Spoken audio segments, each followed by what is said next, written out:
Le soleil décline derrière les immeubles gris du quartier des Métèques.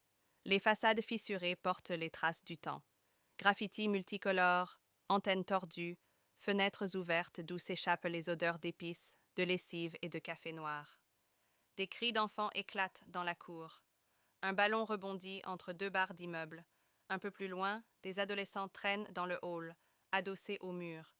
Certains les bras croisés, d'autres les pieds posés contre le mur, genoux pliés, comme s'ils empêchaient l'immeuble de s'effondrer.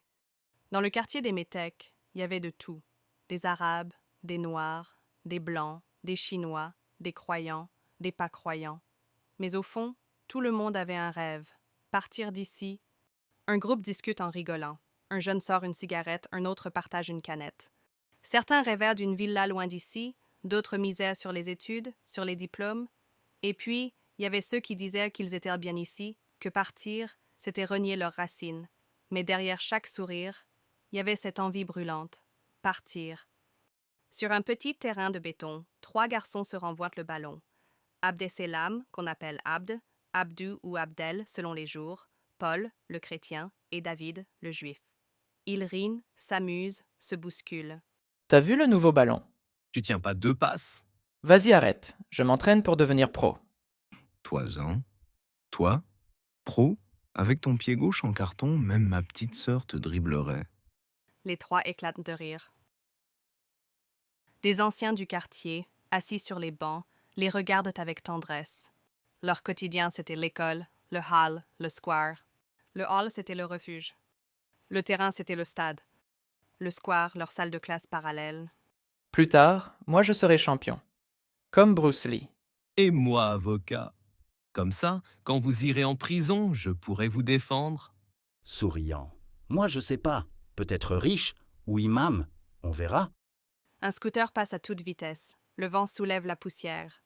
Abdel lève les yeux vers les tours du quartier. Leurs silhouettes se reflètent dans une vitre. Elles semblent observer, impassibles, comme des géants fatigués. Dans ce décor de béton, les rêves et les drames vivaient côte à côte. Les grands parlaient d'argent facile, les petits de gloire et de respect.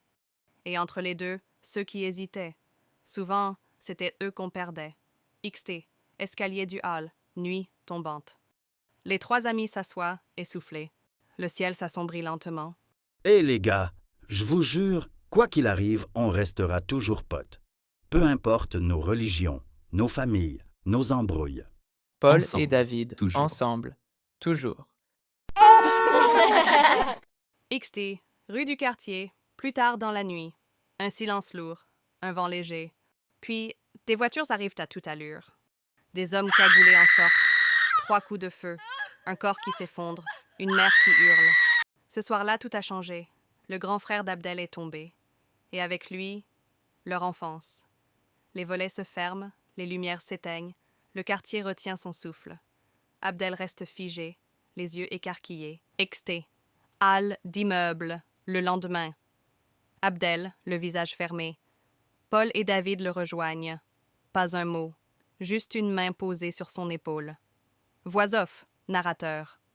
Ce jour-là, ils ont compris que leur amitié n'était plus un simple jeu d'enfant. Elle venait de devenir une fraternité née dans le rire, soudée dans le sang. Fin du chapitre.